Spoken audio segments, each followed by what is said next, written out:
1, 2, 3 start. Praise the lord, హల్లెలూయా. బాగున్నారా? మరొకసారి దేవుడిచ్చిన అవకాశం బట్టి దేవుని వందనాలు చెల్లిస్తున్నాను. మరి ఈరోజు దేవుని వాక్యం ఏంటో సిద్ధంగా ఉన్నారా?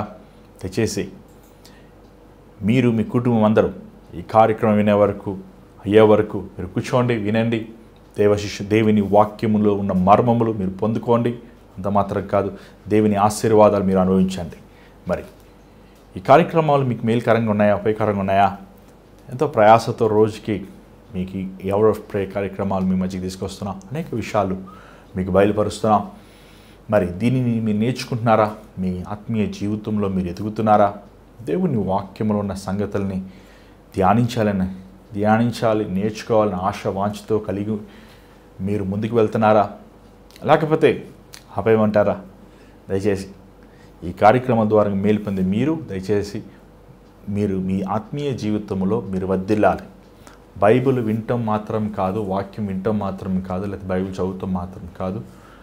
బైబిల్లో ఉన్న మన జీవితంలో అనేక మార్పులు మనం కలుగు చేసుకోవాలి. దేవుని వాక్యం రెండంచెల ఖడ్గం, అది మన జీవితం సరిచేస్తుంది, మన ఆలోచనలు, మన ప్రవర్తన మారుస్తుంది. మరి ఈరోజు దేవుడు మనతో ఏం మాట్లాడతారో చూద్దాం. దయచేసి దేవుని వాక్యంలో వెళ్ళక ముందు ఒక చిన్న ప్రార్థన. పరిశుద్ధమైన తండ్రి దయగల ప్రభా, మరొకసారి నీ పాసనిలో వస్తున్నామైనా నీ వాక్యాన్ని మేము ధ్యానించుచుండగా నీ శిలువ చోట మరుగుపరచు, నీ బిడ్డలతో నువ్వు మాట్లాడు. ఈ సమయాన్ని దీవించి ఆశీర్వదించమని యేసునామమున తండ్రి, ఆమేన్. 2 తిమోతి 3వ అధ్యాయం మొదటి నుంచి కొన్ని వచనాలు చదువుదాం. 2 తిమోతి 3వ అధ్యాయం మొదటి నుంచి కొన్ని వచనాలు చదువుదాం. దయచేసి బైబిల్ ఉన్నవారు చూడండి, లేని వారు ఆలకించండి. 2 తిమోతి 3వ అధ్యాయము మొదటి నుంచి కొన్ని వచనాలు మనం చదువుదాం.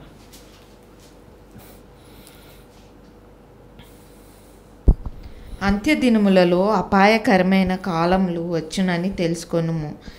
ఎలాగనగా మనుషులు స్వార్థప్రియులు, అంత్యదినముల్లో అపాయమైన కాలములు వచ్చునని తెలుసుకొనుము. ఈ మాట పౌలు చెప్పినప్పుడు పౌలుకి వయసు 70 సంవత్సరాలు. యేసు ప్రభు పునరుద్ధానమయ్యి ఇంచుమించు అప్పటికే 130 సంవత్సరాలు అయిందనేది మరి లెక్కలు వారు కట్టుతున్నారు. కానీ ఇక్కడ పౌలు ఇది ప్రవచన రీతిగా మన రోజుల గురించి అప్పుడే చెప్పాడు. ఏం చెప్పాడు? ఏంటి అసలైన సంగతులు? చూడండి, బైబిల్లో ప్రభు అన్నాడు, ఒక మాట ఉంది 2 పేతురు 3వ అధ్యాయంలో. ప్రభుకి 1000 సంవత్సరములు ఒక దినములాగా, ఒక దినము 1000 సంవత్సరం వలె ఉండును. ఈ సృష్టి అంతటికి చేసినది ఇప్పటికీ 6000 సంవత్సరాలు అయినది మనం బైబిల్ ప్రకారము దాని లెక్కలు వేయగలగాలి. యేసుప్రభు ముందు 4000 సంవత్సరాలు, యేసుప్రభు తర్వాత 2000 సంవత్సరాలు. యేసుప్రభు పుట్టుకతో క్యాలెండర్లో మార్పు జరిగింది. ఏమంటే BC before Christ, AC after Christ. ఏమంటే యేసుప్రభు పుట్టలేదని ఎవరు చెప్పలేరు, ఎందుకంటే యేసుప్రభు పుట్టాడనేది క్యాలెండర్ తెలియజేస్తుంది. యేసుప్రభు ఈ లోకంలో జన్మించి ఆయన 30వ ఏసీ లేకపోతే 30వ ఏడీన ఆయన సిలువ వేయబడ్డాడు. 70వ ఏడీన యెరూషలేము మందిరము కూలగొట్టబడింది ఆయన ప్రవచించిన రీతిగానే. ఇప్పటికి 2000 సంవత్సరములు, ఏమండి 2000 సంవత్సరములు 2022 సంవత్సరములు అయినాయి. సో 8 సంవత్సరముల్లో యేసుప్రభు సిలువ వేసిన పునరుద్ధానమైన దినానికి 2 దినములు దేవుని దృష్టిలో అవుతాయి. దేవుని రాకడ అనేది శ్రమలు రాకముందు రావచ్చు, లేకపోతే శ్రమల మధ్య రావచ్చు, లేకపోతే అది ఎప్పుడు వస్తుందని ఎవరికి మనకు తెలియదు. కానీ శ్రమ సమయములు 7 సంవత్సరములు అనేది బైబిల్లో మనం చూస్తున్నాం.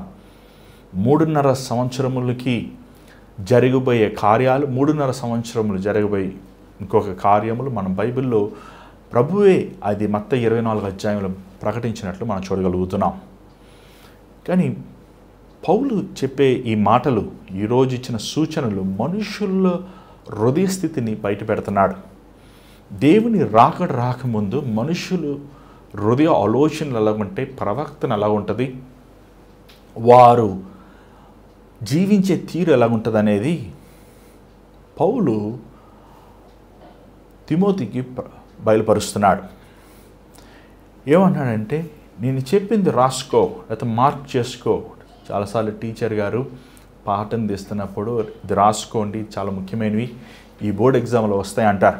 అలాగా బైబిల్ అంతా చదివినప్పుడు పౌలు గారు నేను చెప్పేది ఏంటంటే, ఈ రాసుకోండి, ఇది మార్క్ చేసుకోండి. మీరు నేను చెప్పబోయే సంగతులు మీరు మార్క్ చేసుకోండి. ఏంటి ఆ సంగతులు? ఏమండి, భయంకరమైన దినములు రాబోతున్నాయి. భయంకరమైన టెరిబుల్ టైమ్స్ అని ఉంది ఇంగ్లీష్ బైబిల్లో. భయంకరమైన దినములు రాబోతున్నాయి. ఆల్రెడీ మనం తెగుళ్ళు చూసాం. ఆల్రెడీ తెగుళ్ళ తర్వాత యుద్ధంను చూస్తున్నాం. యుక్రెయిన్ దేశంలో యుద్ధం జరుగుతుంది. మరి మీరందరూ న్యూస్ చదివినట్లయితే మన ప్రధానమంత్రి జపాన్లో ఉన్నారు. మరి America president, Indian prime ministers, కొంతమంది దేశమైన వారు, ముఖ్యమైన వారు జపాన్లో ఉంటున్నప్పుడు చైనా వారు, రష్యా వారు మిలిటరీ ఎయిర్క్రాఫ్ట్స్ని జపాన్ మీద పంపించారు. అంటే ఏంటి? రెచ్చగొడుతున్నారన్నమాట. యుద్ధములు భయంకరంగా ఒక దేశం ఇంకో దేశం మీద లేస్తుంది. యుద్ధములతో పాటు కరువు కలుగుతుంది. 1 కిలో బియ్యము 1000 రూపాయలు అవ్వచ్చు. ఆల్రెడీ మన పెట్రోల్ మనం చూస్తున్నాం. ఆల్రెడీ మనం వండుకునే నూనె, గ్యాసు. నాకు తెలిసి నేను 2000 వివాహం అయినప్పుడు గ్యాస్ కనెక్షన్ అప్లై చేసినప్పుడు గ్యాస్ ఖరీదు 300 రూపాయలు మాత్రమే. కానీ ఈరోజు మనకి ఇంచుమించు 1000 రూపాయలు. ఇంత త్వరగా ధరలు ఎదిగిపోతున్నాయి. అంటే ఏంటి? కరువుకి ఏమండి ఈ లోకం వెళ్తుంది. రూపాయికి విలువ లేకుండా పోతుంది. ఈ లోకము దేవుని రాకడ కోసం సిద్ధపడుతుంది. దేవుడు చెప్పిన సూచనలు నెరవేరాలి. అలాగనే పౌలు మనుషుల స్థితిగతుల్ని మనకి ప్రవచన రీతిగా బయలుపరుస్తున్నాడు. మనుషులు ఎలాగుంటారు అంచె దినాల్లో, దేవుని రాకముందు ఎలా ఉంటారనే సంగతుల్ని బయలుపరుస్తున్నాడు. ఫస్ట్గా 2వ అధ్యాయం 3వ అధ్యాయం 2వ వచనం చదవండి. ఎలాగనగా మనుషులు స్వార్థప్రియులు. మొదటగా మనుషులు స్వార్థప్రియులుగా ఉంటారు. మనుషులు వారిని ప్రేమించుకునే వారిగా ఉంటారు. Self love. క్రైస్ట్ లవ్ బదులు సెల్ఫ్ లవ్ ఉంటుంది. Self esteem, self respect. ఈరోజు సెల్ఫ్ గురించి ఎక్కడ చూసినా బోధించబడతాం, మనం చూడగలుగుతున్నాం. అహమ్మును ముట్టుకుంటే కోపములు. అహమ్ముని ముట్టినప్పుడు ఏమంటే మనుషులు అరుస్తాము, కేకలు వేస్తాము. చూడండి, ఈరోజు మనం ఎవరైనా ఏదైనా మాట అంటే మనం తట్టుకోలేము. ఈరోజు ప్రతి ఒక్కడు తన హృదయములో ఏదో ఒక గర్వమైన మనసుతో ఉండటం మనం చూస్తున్నాం.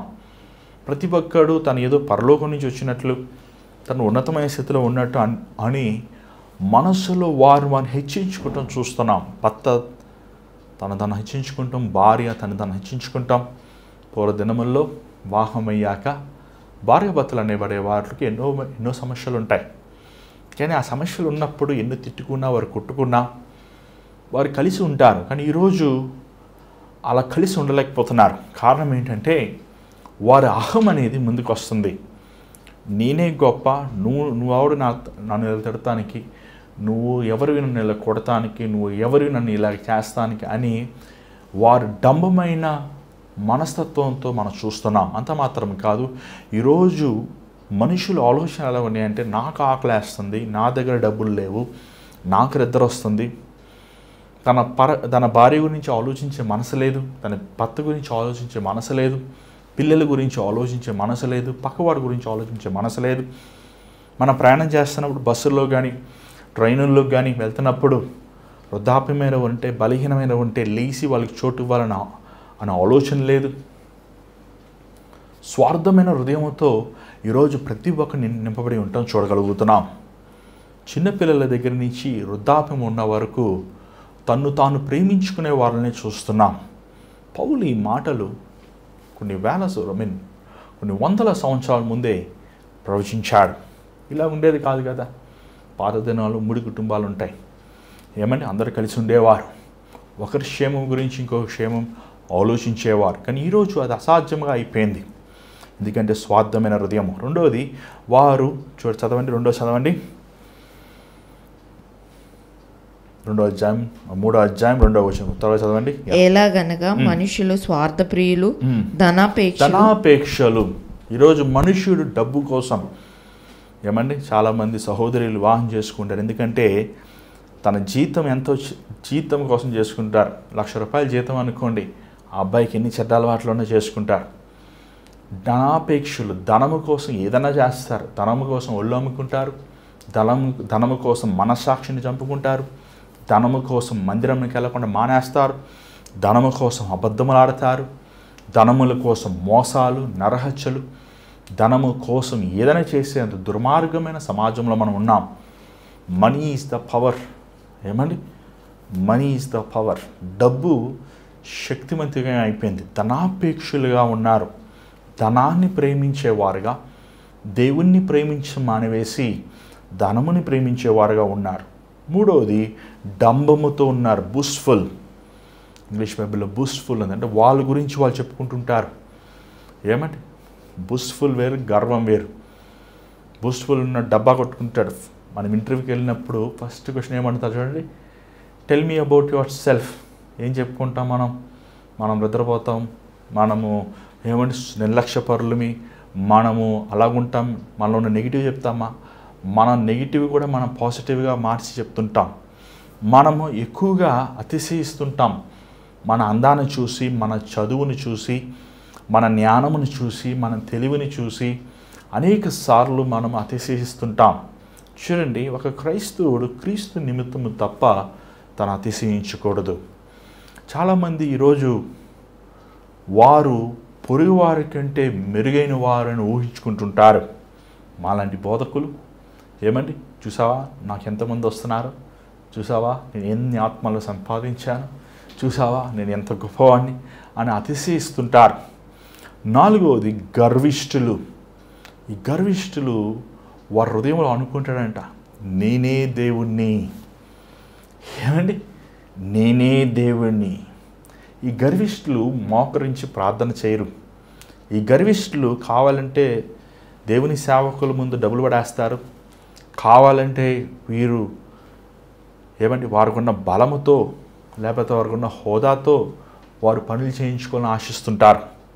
ఈ గర్విష్ఠులు ఇంకో మాట చెప్పాలంటే మందిరానికి రారు. వీరికి దేవుడు అవసరం లేదు. ఫస్ట్ ఆఫ్ ఆల్ వీళ్ళే దేవుడిగా ఉంటారు. మనుషుల ద్వారా పొగడతలు, మనుషుల ద్వారా ఆరాధించబడాలి, దానికోసం ఏమైనా చేస్తారు. వారు అన్నదానాలు చేస్తారు, వస్త్రాలు ఇస్తారు, ఇల్లు కట్టిస్తారు, వాక్యలు చేస్తారు. వీరు పొగడించబడాలి. ఈ గర్విష్ఠులకి ఏంటంటే మనం ఏదైనా తప్పు వాళ్ళను లోపం చూపిస్తే బురద గుంటలో రాయి పడేస్తే ఆ బురద ఎలాగ చిమ్ముతుందో అలాగనే ఇలాంటి వారి హృదయ స్థితి కూడా అంతే. వారిని మనం ఏదన్నా సరి చేయాలని అనుకుంటే అది మనకే మళ్ళీ రోతగా గబ్బుగా మారుతుంది. ఈరోజు గర్విష్ఠులు, ప్రతి ఒక్కడి గర్విష్ఠు. 10th చదివినోడికి 10th చదివానని గర్వం, డిగ్రీ చదివినోడికి డిగ్రీ చదివానని గర్వం, డబ్బులు లేనోడికి డబ్బులు లేనని గర్వం, డబ్బులు ఉన్నోడికి డబ్బులు ఉన్నాయని గర్వం. గర్విష్ఠువైన వాడు ఎప్పుడు తన మనసులో, తన హృదయంలో తన పొరివాడికంటే ఎదుటివాడికంటే చాలా గొప్పవాడని అనుకుంటుంటాడు. తను తగ్గించుకోలేడు. అలాంటి వారు దేవుడు అసహించుకుంటాడు. 3వదిగా 5వదిగా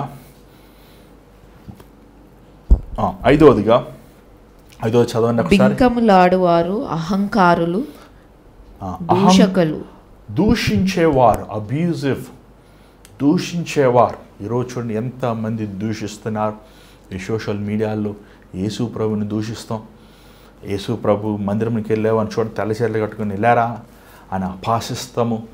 దూషించేవారు వీరు వారు పని చూసుకోరు, కానీ పక్కవాడిని పట్టుకొని వారు మంచి చేసినా చెడ్డ చేసినా దూషించేవారు. ఈరోజు తల్లిదండ్రులను దూషిస్తున్నారు. అరే పూర్వ దినములో పెద్దవారు ఉన్నప్పుడు వారు చెప్పినప్పుడు మనం వినాలి అని ఇంకిత జ్ఞానముతో అనేక మంది మనం పెరిగి ఉన్నాం. కానీ ఈరోజు పిల్లలు చూడండి, దూషించేవారు పెద్దవారిని దూషిస్తారు. పెద్దవారు వస్తే లేచి నిలబడరు, వారికి గౌరవించారు, వారు ప్రేమగా పిలవరు. అనేక మందిని హీనముగా మాట్లాడుతుంటారు. ఇది దూషించే తరము. ఎంతమంది భర్తలు తన భార్యను దూషిస్తున్నారు, ఎంతమంది భార్యలు వారి భర్తలను దూషిస్తున్నారు, పిల్లలు తల్లిదండ్రులు దూషిస్తున్నారు, మేనేజర్లు వర్కర్స్ని దూషిస్తున్నారు. ఎక్కడ చూసినా దూషిస్తాము. మనం ఈరోజు నుండి ప్రభుత్వాన్ని దూషిస్తుంటాం, సమాజంలో ఉన్న అధికారుల్ని మనం దూషిస్తుంటాం. అధికారులు వైస్ వర్సా ఇతరులను దూషిస్తుంటారు. ఇది ఇలా ఉండేది కాదు. దేవుడు ఇలాగ చేయలేదు.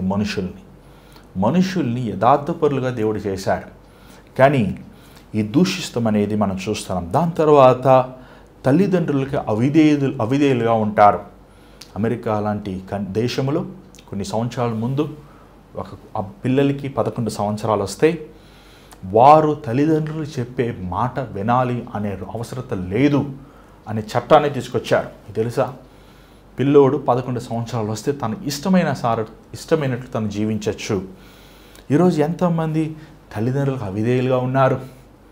కని పెంచి వారిని పెద్ద చేసి వారి కోసం ప్రయాసపడిన తల్లిదండ్రులను పట్టుకొని ఏడిపిస్తూ, మాట వినకుండా, చదువుకోకుండా, కాలేజీకి వెళ్లకుండా, స్కూల్కి వెళ్లకుండా, సెల్ ఫోన్లు పట్టుకొని అబ్బాయిలు అమ్మాయిలు అంటూ ఆ బైకులు వేసుకొని ఊర్లమ్మట తిరుగుతూ, తాగుతూ, చెడు వ్యసనానికి, చెడు కార్యాలకి బానిసై ఉన్నారు.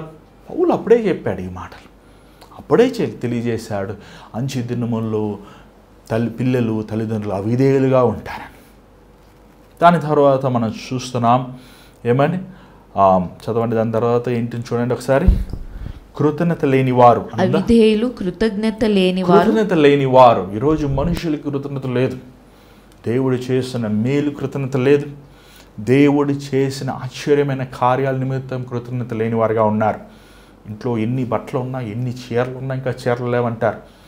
ఎన్ని వాహనం ఉన్నా వాహనాలు లేవంటారు. జీతం సరిపోలేదంటారు.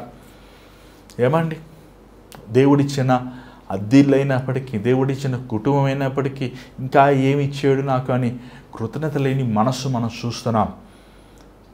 పాత దినాల్లో నేను చిన్నప్పుడే ఉన్నప్పుడు మేము అనేక సార్లు మా అమ్మమ్మ గారి ఇంటికి వెళ్ళేవాళ్ళం. అమ్మమ్మ గారి ఇంట్లో ఒక పనామి ఉండేది. ఆ పనామి వారు మా అమ్మమ్మ గారు వారు కొంచెం జీతం ఇస్తారు, నాకు ఎంత ఇస్తారో నాకు తెలియదు. కానీ నేను చాలాసార్లు చూస్తాను, ఆమెకి పని అయిపోయాక అన్నం పెడతారు. అన్నం పెట్టాక ఆమె ఒక మాట అంటుంది, అమ్మాయ చాలా బాగుండారమ్మా అని ఎంతో సంతోషముగా. అది ఒకవేళ మిలిగిపోయిన అన్నం అయినప్పటికీ, లేకపోతే అది ఒక సాంబారమైన రసం అన్నం అయినప్పటికీ ఆమె ఎంతో సంతోషంగా ఆ భోజనం చేసి చక్కగా వారి ఇంటికి ఆనందంగా వెళ్తూ నేను అనేకసార్లు గమనించేవాడిని. కానీ ఈరోజు చూడండి, మనుషులు 5 స్టార్ హోటల్కి వెళ్ళి బిర్యానీలు తిన్నా, కూల్ డ్రింకులు తాగినా, రోజు నీసు తిన్నా, ఒక రోజు మాంసం లేకపోతే విసుక్కుంటారు, కసురుక్కుంటారు. ఏంటి బతుకు, ఏంటి జీవితం అని చాలాసార్లు చాలామంది కృతజ్ఞత లేని వారుగా ఉంటారు. దేవుడిచ్చిన భాగస్వామిని, దేవుడిచ్చిన బిడ్డల్ని, దేవుడిచ్చిన స్నేహితుల్ని, బంధువుల నిమిత్తము వారేం చేశారు, వీరేం చేశారు అనేకసార్లు కృతజ్ఞత లేనివారుగా దేవుడిచ్చిన బంధుత్వాల్ని మర్చిపోయి వాళ్ళని దూషిస్తుంటారు. చూడండి, దేవుడు మనకి చేసిన మేలు అనేకమైనవి. నువ్వు నా చిన్న కొద్దివాటిలో నువ్వు కృతజ్ఞత కలిగి ఉంటే అనేకమైనవి దేవుడు ఇస్తాడు. ఈరోజు మనుషులకి దేవుడు ఎంత జీతం ఇస్తున్నాడండి? ఒకప్పుడు జీతం 10,000 రూపాయలంటే, 20,000 రూపాయలంటే అది ఎంత పెద్ద జీతం. కానీ ఈరోజు చూడండి, 50,000 సంపాదించిన, 1,00,000 రూపాయలు సంపాదించిన, ఎంతైనా ఇది సరిపోతుందా అని దేవుడిని దూషిస్తాం. దేవునికి ఇవ్వాల్సిన దశమ భాగం ఇవ్వకుండా ఇంకా నిరాశమైపోతాం, ఇంకా కృంగిపోతాం, ఇంకా విసిగిపోతాం. మనం చూస్తున్నాం, కృతజ్ఞత లేని వారుగా చూస్తున్నాం. ఇంకొకటి చదవండి దయచేసి. దాని తర్వాత అపవిత్రులు, పరిశుద్ధత లేని వారుగా ఉంటారు. ఈరోజు ఎంతమంది యవనస్తులు కన్నితనముగా ఉన్నారనేది మనం ఈ ప్రశ్న అడగాలండి. వివాహం చేసుకుంటున్నారు చాలామంది. వివాహం చేసుకుంటున్నప్పుడు నీ హృదయము, నీ శరీరము కన్నితనముగా ఉందా? పరాయి పురుషుడికి కానీ పరాయి స్త్రీకి ఇవ్వకుండా నీ పరిశుద్ధతను నువ్వు కాపాడుకుంటున్నావా? ఈరోజు ఈ మాటలు చాలామందికి అసభ్యమైపోయినాయి. నేను వర్జిన్ అంటే అదేదో ఒక నవ్వుల పరిస్థితిగా మనుషులు ఎగతాళి చేసే స్థితిగా అయిపోయింది. పరిశుద్ధత లేని వారుగా ఉంటున్నారు. క్రైస్తవులు అలాగే ఉంటున్నారు, మందిరానికి వెళ్ళేవారు అలాగే ఉంటున్నారు, పెళ్ళి అయిన వారు అలాగే ఉంటున్నారు, పెళ్ళి కాని వారు అలాగే ఉంటున్నారు. చూడండి, వివాహమయ్యాక భర్తతో అయినా నీ భార్యతో నువ్వు అన్యోన్య సహవాసం కలిగి ఉండాలి. కానీ పరాయి పురుషుడితో పరాయి స్త్రీతో అక్రమ సంబంధం కలిగి ఉంటే అలాంటి వారిని దేవుడు తీర్పు తీరుస్తాడు. వివాహం కాకముందే నీ దేహమును నువ్వు పరిశుద్ధంగా కాపాడుకోకుండా అశ్లీలమైన దృశ్యాలకి అక్రమమైన సంబంధాలకి నువ్వు బానిసై ఉంటే అలాంటి వారి జారుల్ని దేవుడు తీర్పు తీర్చగా మానాడు. ఈరోజు మనుషులు పరిశుద్ధత అనేది ఏదో ఒక చులకనగా చూస్తున్నారు. 10 మందితో తిరుగుతాం, 10 మందితో వేషాలు వేస్తాం. పురుషులు అలాగే ఉన్నారు, స్త్రీలు అలాగే ఉన్నారు. పాత దినాల్లో మరి చక్కగా వస్త్రాలు వేసుకున్నప్పుడు ఒళ్ళు కప్పుకోవాలి. ఈరోజు చూడండి, ఒళ్ళంతా బయట పెట్టుకొని, అవయవాలన్నీ బయట పెట్టుకొని, ఇతరులని శోధించే విధానంగా డ్రెస్ చేసుకుంటూ అసభ్యంగా మాట్లాడుతూ అసభ్యంగా భాషను కలిగి ఉన్న ఈరోజు అనేక మందిని మనం చూస్తున్నాం. వారు అనేక మంది ఈరోజు అలాంటి వారు సాతాను ఊబులో సాతాను పిల్లలుగా అపవిత్రతతో నింపబడి పవిత్రమైన దేవుని బిడ్డలను కూడా మళ్లించాలని ప్రయత్నిస్తున్నాడు. అపవిత్రత ఒకప్పుడు మేము చిన్నప్పుడు ఎవరైనా షోల్డర్ లేదు, కొన్నిసార్లు జాకెట్కి ఈ మన ఊరిలో ఫుల్గా ఉంటుంది కదండి, కానీ సగం జాకెట్ వేసుకుని చిన్నప్పుడు వేసుకుంటే మా తమిళలో అనేవారు, అమ్మ నువ్వు నీ చేతులు కప్పుకో అనేవారు. కానీ ఈరోజు ట్రాన్స్పరెంట్ క్లోత్స్ వేసుకుంటూ ట్రాన్స్పరెంట్గా ఎంత తప్పండి. నీ తల్లిదండ్రులు ఎంతో నిన్ను కష్టపడి పెంచి పెద్ద చేసి నీకు డబ్బులు పంపిస్తూ నువ్వు చదువుకోవాలని నిన్ను పోషిస్తూ నువ్వు ఒక అబ్బాయితో ఒక అమ్మాయితో వేషాలు వేసి వాళ్ళకి గుండుపోటు తెస్తున్నావు. ఇది కరెక్టా? నీ కోసము త్యాగముతో వారు సమస్తము నీకోసం ఖర్చు పెడితే నువ్వు ఏదో సెటిల్ అవుతావని ఒక దూర పట్టణాన్ని పంపిస్తే ఇలాగా నువ్వు ప్రవర్తించేది. ఈరోజు ఎంతమంది పిల్లలు ఎంత భయంకరంగా హాస్టల్స్లో ఉన్నప్పుడు అసభ్యంగా పురుషులు స్త్రీలు అక్రమమైన సంబంధాలు కలిగి ఉన్నారు. హోమోసెక్షువాలిటీ అనేది ఇంక పాపమే కాదు, ఇది లీగలైజ్ చేశానండి. మన దేశంలో కూడా కోర్టుల్లో అధికారులు లాయర్స్ వాయిదాలు ఆర్గ్యుమెంట్ చేస్తున్నారు. అపవిత్రత పాపాన్ని చూసి పాపములో కొనసాగుతున్నారు. అరే ఆమె వివాహం అయ్యింది, అతని వివాహం అయ్యారు, మనం అతని జోలికి వెళ్ళకూడదు, ఆమె జోలికి వెళ్ళకూడదు అని ఇంగిత జ్ఞానం కూడా లేకుండా వివాహమైన వారితో కూడా అక్రమైన సంబంధం పెట్టుకునే ఇంత దుర్మార్గమైన కాలంలో మనం ఉన్నామండి. పరిశుద్ధత లేని వారిగా. దాని తర్వాత చూడండి అనురాగరహితులు. 3వ వచనం, అనురాగరహితులు, వితౌట్ లవ్. అనురాగం లేదు. అనురాగం చెప్పాను కదా మీకు, ప్రేమ అనేది 4 విధాలుగా ఉన్నాయి. బంధువుల మధ్య ప్రేమ, స్నేహితుల మధ్య ప్రేమ, తమ్ముళ్ళు అక్కచెల్లెల మధ్య ప్రేమ, తల్లిదండ్రుల మధ్య ప్రేమ, అగాపే ప్రేమ, దేవుని ప్రేమ. ఈరోజు అనురాగం లేని వారుగా ఉన్నారు. ఈరోజు ఎంతోమంది ప్రేమించి పెళ్లి చేసుకుంటున్నారు, కానీ ఆ ప్రేమించి పెళ్లి చేసుకున్నాక అనేక కుటుంబాలు విడిపోతున్నాయి. కారణం ఏంటి? ఒక సహోదరి అని, నాన్న మేము 7 సంవత్సరాలు ప్రేమించి పెళ్లి చేసుకున్నాం, మాకు 3 పిల్లలు, నా భర్త బాగానే ఉన్నాడు, కానీ ఆఫీస్కి వెళ్తున్నప్పుడు తన పక్క కొలీగ్తో అక్రమైన సంబంధం ఉంది తెలుసుకున్నాము. ఆమెకి వివాహమైంది, ఆమెకి పిల్లలు ఉన్నారు. ఎంత భయంకరమండి. ప్రేమ లేదా? నీ భార్యను నువ్వు ప్రేమిస్తున్నావంటే నీ భార్య కోసం నీ ఇచ్చలు నీ కోరికలను సులువు వేసుకొని నీ భార్య కోసం లేకపోతే నీ భర్త కోసం నువ్వు జీవించాలి. నువ్వు బిడ్డల్ని ప్రేమిస్తున్నావంటే నీ బిడ్డల కోసం నువ్వు త్యాగం చేయాలి. నువ్వు సహోదరుని లేకపోతే నీ సహోదరిని నువ్వు ప్రేమిస్తున్నావంటే వారి కోసం త్యాగం చేయాలి. మొన్న ఒక తమ్ముడు ఫోన్ చేశారు, అన్న మా నాన్న మా పెద్ద నాన్నని కత్తి ఇచ్చుకొని చంపేశాడన్న స్థలములో వాటా తక్కువ వచ్చిందని. ఇంత భయంకరం. అనురాగాలు లేవు. ఈరోజు బంధువుల మధ్య సమాధానము లేదు, ప్రేమ లేదు. స్నేహితుల మధ్య ప్రేమ లేదు. సంఘములో కాపరితో ప్రేమ లేదు. సంఘంలో ఎడబాటు. ఈరోజు ఈ స్థితి చూస్తున్నాం. ఇది ఆల్రెడీ పౌలు అప్పుడు ప్రవచించిందే. దాని తర్వాత చూడండి, క్షమించలేని వారు, అతి ద్వేషకులు, ద్వేషకులు ఉందా? క్షమించలేని వారు ఉందా? అతి ద్వేషులు. దాని తర్వాత చదవండి, అపవాదకులు. ఓకే, అతి ద్వేషకులు, ద్వేషించేవారు, క్షమించలేని వారు. ఈరోజు ఏమండి, సొంత వారిని క్షమించలేరు, కట్టుకున్న భార్య భర్తను క్షమించలేకపోతున్నాం, పిల్లల్ని క్షమించలేకపోతున్నాం, పొరుగు వారిని క్షమించలేకపోతున్నాం, ఈరోజు ఎదుటి వ్యక్తిని క్షమించలేకపోతున్నాం. ఈరోజు క్షమించలేని స్థితి మనం చూస్తున్నాం. క్షమించలేని స్థితి ఎంత భయంకరమండి. ప్రభు ఏమన్నాడు?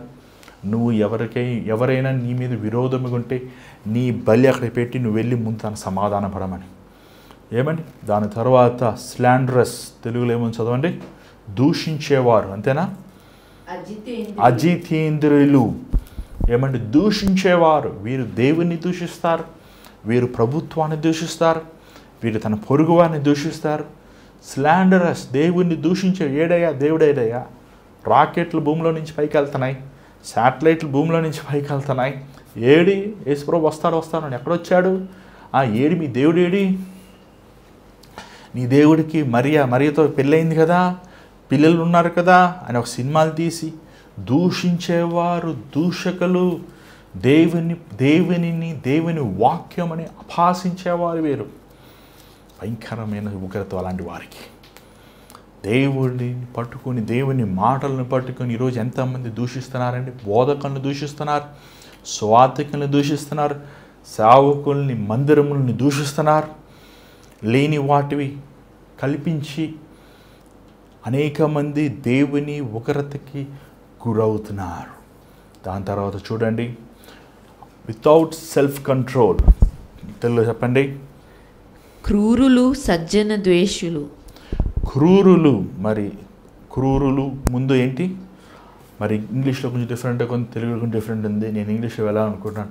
వితౌట్ సెల్ఫ్ కంట్రోల్, ఆశా నిగ్రహం లేనివారు. ఈరోజు ఎంతోమంది ఆశా నిగ్రహం లేదండి, తింటూనే ఉంటారు.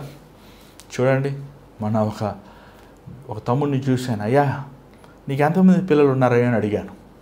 ఆయన నవ్వి, అన్న నాకు ఇంకా పెళ్ళే కాలేదన్న, నా ఏజ్ జస్ట్ 21 years అన్న. ఆ 21 years అంటే ఆ పొట్ట ఏంటయ్యా, ఆ బొజ్జ ఏంటయ్యా, ఆ ఒళ్ళేంటయ్యా, అసలు ఏంటది? ఆశా నిగ్రహము లేదు, తిండిబోతులు, తాగుబోతులు. ఏమని? ఈరోజు కళ్ళుకి ఏది కనబడుతుందో అది అనుభవించాలి. దేవుని వాక్యం సెలవిస్తుంది, ఓ యవనుడా, నీ ఇచ్చలను నీ చేతి నుంచి దాటినవ్వద్దు. ఆ దావీదు తన పొరుగింటి భార్యను చూసి తనని ఏం చేశాడు? ఇష్టపడి తనతో శయనించాడు, తనతో వ్యభిచారం చేశాడు. తనకు ఎంతమంది భార్యలు ఉన్నారు, తనకి ఎంతమంది బిడ్డలు ఉన్నారు, దేవుడు ఎంతగా దీవించాడు. ఒక పనివాడు భార్యను తీసుకొని అక్రమైన సంబంధం కలిగి ఉన్న దుర్మార్గమైన వాడు. దానికి ఉగ్రత ఏమైంది తెలుసా? తన యవన బిడ్డలు తన కళ్ళు ఎదురుగానే అందరూ మరణించారు. తన యవన బిడ్డలు, ఒక సొంత కుమారుడు ఇంకొక కుమార్తెని మానభంగం చేశాడు. ఎప్పుడు మానవుడి చరిత్రలో లేనివి భయంకరమైన వాడు చేశాడు. తను గదిలో చేశాడు, తన కుమారులు మిద్ది మీద చేశాడు. ఏమంటే ఆశా నిగ్రహం ఉండాలి. ఈరోజు సినిమాలకు బానిస అయిపోయారు, ఆ సెల్ ఫోన్కి బానిస అయిపోయారు. ఎంతమంది ఈరోజు వివాహం కాకముందే ఏమంటే పరాయి పురుషుడితో, పరాయి స్త్రీతో లైంగిక సంబంధం పెట్టుకుంటున్నారు. ఏమో నువ్వు ఇష్టపడ్డావు, బాగానే ఉంది. ఇష్టపడిన వాళ్ళు మీ తల్లిదండ్రులకు చెప్పండి, మీ సంఘ కాపరి చెప్పండి, పెళ్లి చేసుకోండి. ఏమంటే వాళ్ళు డిసైడ్ చేయనివ్వండి. మీరేమి వెళ్ళిపోయి ఒకరి కోసం ఒకరు నువ్వు ప్రేమిస్తున్నానని చెప్పి ఆ జారత్వం చోటించి నీ ఉద్రేకములు, నీ శరీర ఉద్రేకములు నువ్వు సెల్ఫ్ కంట్రోల్ చేసుకోలేవా? ఆ సంసోను ఏం చేశాడు? నాజీరు చేయబడిన సంసోను, దేవుని కోసం గర్భములో ప్రతిష్ఠించబడిన సంసోను ఆ ఫిలిస్తీన్లో ఉన్న స్త్రీని వివాహం చేసుకున్నాడు. తన జీవితం పాడైపోయింది. అలీ వచ్చేసాడు, తన మామ, తన సహోదరి, తన స్నేహితుడికి వివాహం చేశాడు. తన తర్వాత తన జీవితం ఎంత భయంకరమైపోయింది తెలుసా? అన్యులతో విజోడుగా ఉండొద్దని దేవుని వాక్యం సెలవిస్తుంది కదా. అన్యులు చూసినప్పుడు అన్యులతో నువ్వు సహవాసం చేస్తున్నావేంటి? దేవుని భయం లేని వారు నీకు ఎలా భర్త అవుతారు? నీకు ఎలా భార్య అవుతారు? ఏమండి, చీకటి వెలుగు ఒక మంచం మీద పడుకోగలదా? పరిశుద్ధాత్ముడు సాతాను ఒకే హృదయంలో ఉండగలదా? ఇది అసాధ్యం కదా. ఇది ఏమండి, ఇది దేవునికి వాక్యం విరోధం కదా. ఈరోజు ఎంతోమంది దేవుని బిడ్డలు అన్య జనులు వివాహం చేసుకుంటూ అన్ని జనులు ప్రేమిస్తానని చెప్పి మీ ఆత్మీయ స్థితిని పోగొట్టుకుంటాం, కోల్పోతాం. మనం చూడగలం. ఆశా నిగ్రహం ఉండాలి. ఒక క్రైస్తవుడు ఆశా నిగ్రహం అనేది పరిశుద్ధాత్మ ఇచ్చే ఫలముల్లో చివరి ఫలం అది. ఆశా నిగ్రహం లేని వారుగా ఉంటారు. ఇంట్లో ఎన్ని వస్తువులు ఉన్నా మరలా కొట్టుకెళ్తే కొనుక్కుంటారు, ఆన్లైన్లో కొంటనే ఉంటారు. కొంతమంది అప్పులు చేసి కొంటనే ఉంటారు. ఆశా నిగ్రహం ఉండదు, లిమిట్ ఉండదు, కంట్రోల్ ఉండదు. దాని తర్వాత బ్రూటల్ ఏముంది చూడండి తెలుగులో, బ్రూటల్ అని ద్రోహులు. ఏమండి, ఎంత క్రూరంగా. కొన్ని రోజుల ముందు తెలంగాణలో ఏమండి 14, 15, 16 సంవత్సరాల పిల్లలు ఒక స్త్రీని స్కూటీలో వెళ్తుంటే ఫాలో చేసి మానభంగం చేసి పెట్రోల్ పోసి కాల్ చేశారండి. మన దేశంలో మనకు తెలుసు, ఒక స్త్రీని బస్సు ఎక్కినప్పుడు ఆమెను ఎంత క్రూరంగా మానభంగం చేసి ఎంత అసభ్యంగా ప్రవర్తిస్తున్నారు. క్రూరులు. ఎన్ని వార్తలు మనం చూస్తున్నాం, ఎంత ద్వేషములు. అరే మనిషి అంత ద్వేషము, పగ, ఈర్ష్యతో ఉన్నారండి. ఈరోజు సమాజంలో క్రూరమైన వారు వీరు.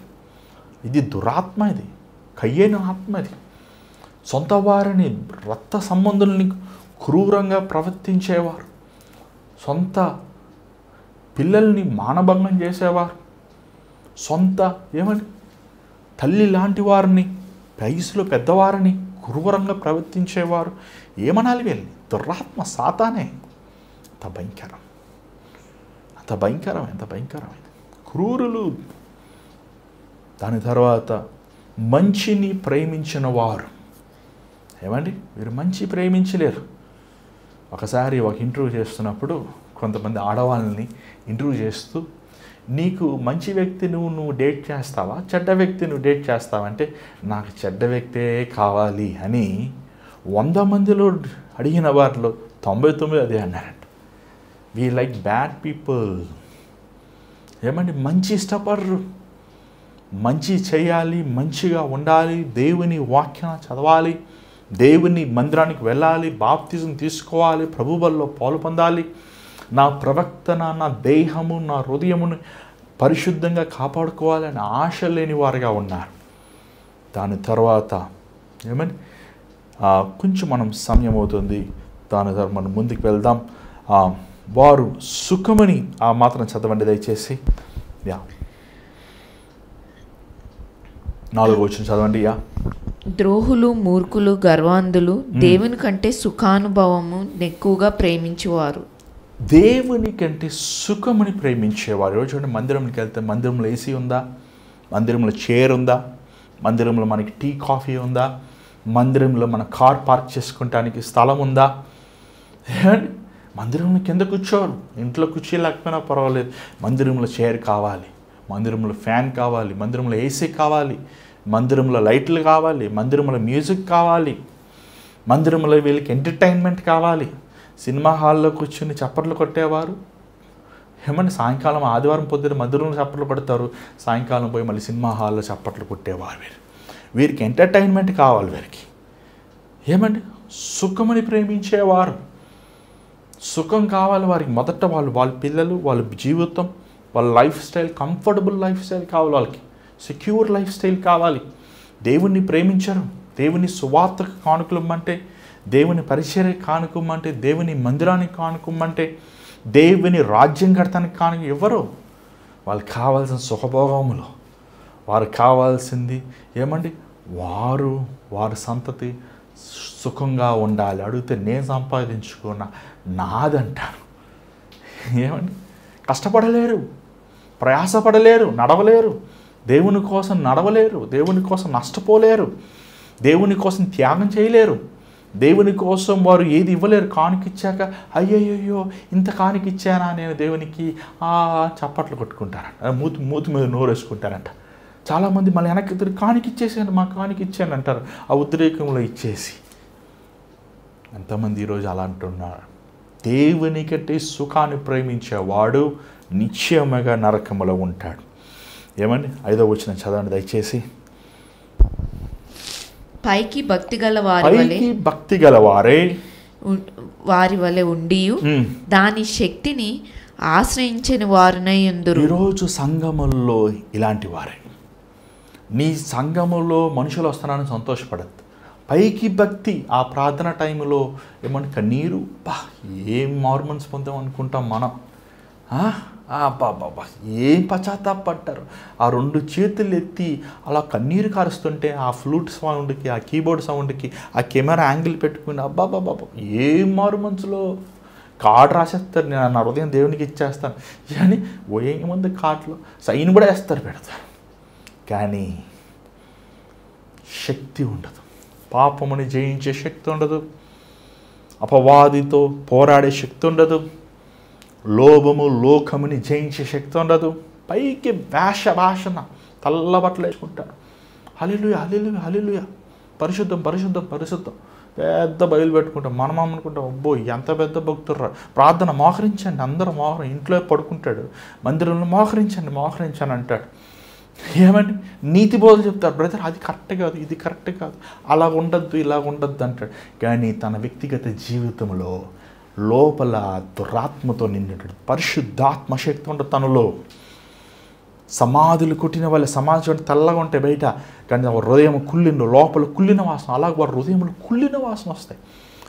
దేవుని శక్తి లేనివారుగా, పవిత్రము లేనివారుగా, పవిత్రమైన ఆలోచన లేనివారుగా, పవిత్రమైన వాంఛలు లేనివారుగా, వారి మనస్సు, వారి హృదయము సమస్తము అపవాది కార్యాలతో ప్రేమని దేవుడిలారా. నీ జీవితం ఎలా ఉంది ఈరోజు? ఈ గుణగుణాలు మనం చూస్తున్నాం, మనలో ఉన్నాయి. ఈరోజు ఎంతమంది దేవుని బిడ్డలమైన మనము ఈ గుణగుణాలు, అప్పుడే పౌలు కొన్ని వందల సంవత్సరాల ముందు ఈ గుణగుణాలు ఉంటాయి మనుషుల జీవితంలో అని అప్పుడే రాసిపెట్టాడు.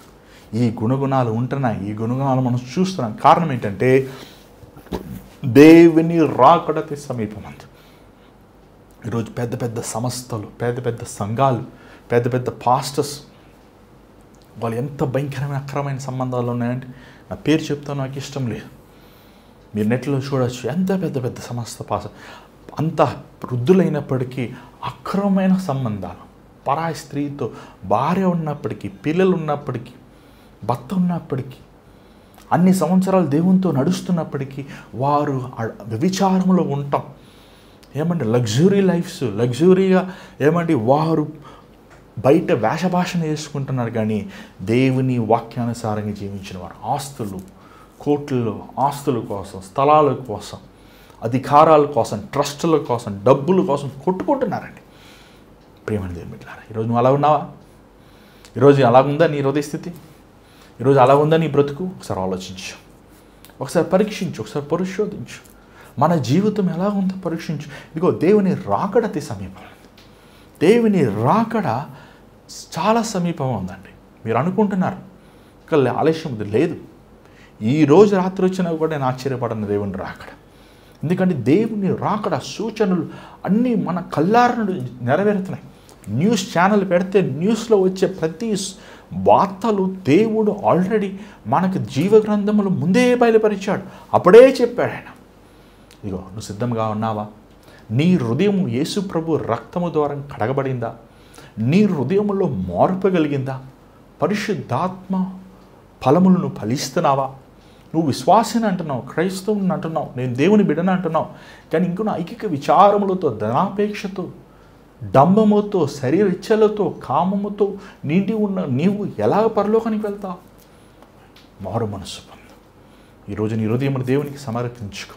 దేవుని వాక్యం సెలవిస్తుంది, ఇదే అనుకూలమైన సమయం, ఇదే రక్షణ దినం. ఈరోజు నీ జీవితం దేవునికి ఇస్తావా? స్థాల్లో ఉంచండి, ప్రార్థిద్దాం.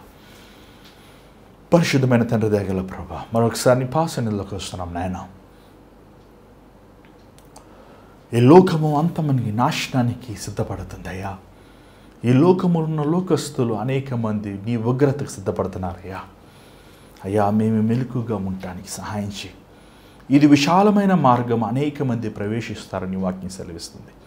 ఆ విశాలమైన మార్గము, నరకానికి వెళ్ళే మార్గములో ఈరోజు ఈ కార్యక్రమం చూస్తున్న అనేక మంది అదే దారిలో ప్రవేశిస్తున్నారు. లోకస్తులతో విజోడుగా ఉండొద్దు నీ వాక్యం సెలవిస్తుందయ్యా. లోకస్తులతో దుష్టుడు ఆలోచన చెప్పిన నడవక, పాపుల మార్గం నిలవక, అపవాసులు కూర్చున్న చోట కూర్చునక, దేవుని ధర్మశాస్త్రం ధ్యానించమని చెప్తుంది. కానీ ఈరోజు మేము దినమంతా, మా సమయమంతా లోకస్తులతో, లోక మాటలు, ఐక్య విచారములు, స్థలములు, ఆస్తులు, ధనముతో మా హృదయం నిండుందయ్యా. మమ్మల్ని శుద్ధి చేయనైనా. నీ రాజ్యములు ఎత్తబడేవారు ఉంటాను. శ్రమైన, బాధైనా, కష్టమైన, నిందైన, అవమానమైన, సిగ్గైనా, నీ ఇరికైన మార్గములో నీ సిలువ ఎత్తుకొని అనుదినం మమ్మల్ని మేము ద్వేషించుకుంటూ, ఉపేక్షించుకుంటూ నిన్ను వెంబడించే నాయన నీతి, నిజాయితీ, యథార్థత, సత్యము అనే మార్గములు నడుస్తాను కృప చూపించిన ఆయన. నీ రాకడతి సమీపంలో ఉంది నాయన. నువ్వు త్వరగా రాబోతున్నావు. వాని క్రియల పట్ల ప్రతిఫలం ఇవ్వబోతున్నాం. ప్రభావ మమ్మల్ని జ్ఞాపకం చేసుకో. యజమానుడు వచ్చినప్పుడు మేము సోంబేరి వాళ్ళే, నిర్లక్ష్యపరులు రుద్రబోతుల వారే కాక, అయా నైనా ఆ బుద్ధిగల కన్నికులు ఎలాగ వారి దీపములు పట్టుకొని పెళ్లి కుమారుడు కోసం వారు వేచి ఉన్నారు, అలాగ నీ కోసము నేను రాకడ కోసం వేచి ఉండడానికి సహాయం చేయమని నీ బిడ్డలైన మేము నేను సిద్ధపరచునైనా మమ్మల్ని సిద్ధపరచు తండ్రి. మాలో లోపములు, మాలో అవిధేయతలు సరిచేయి ప్రభా. మమ్మల్ని నీ రక్తముతో కడుగునాయన, మమ్మల్ని బాగు చేయ, మమ్మల్ని వెరక్కొట్టు, మమ్మల్ని అలగొట్టునాయన, మమ్మల్ని పవిత్రపరచుకొని యేసునామమున నడుచున్నాం తండ్రి, ఆమేన్. మరి ఈరోజు దేవుడు మీతో మాట్లాడటం అని తెలియపరచండి. మీకోసం మేము ప్రార్థన చేయాలని ఆశిస్తున్నాం. మీ ప్రార్థన అవసరతలు మాకు పంపించండి. అంత మాత్రమే కాదు, ఈ భారమైన పరిచర్యలో మీరు కూడా పాలు పొందండి. మరి స్క్రీన్ మీద కనబడుతున్న డీటెయిల్స్కి దేవుడిని ప్రేరేపిస్తే పంపించవచ్చు. మరి దేవుని చిత్తం మీద రేపు కలుసుకుందాం. అంతర్ God bless you. Take care.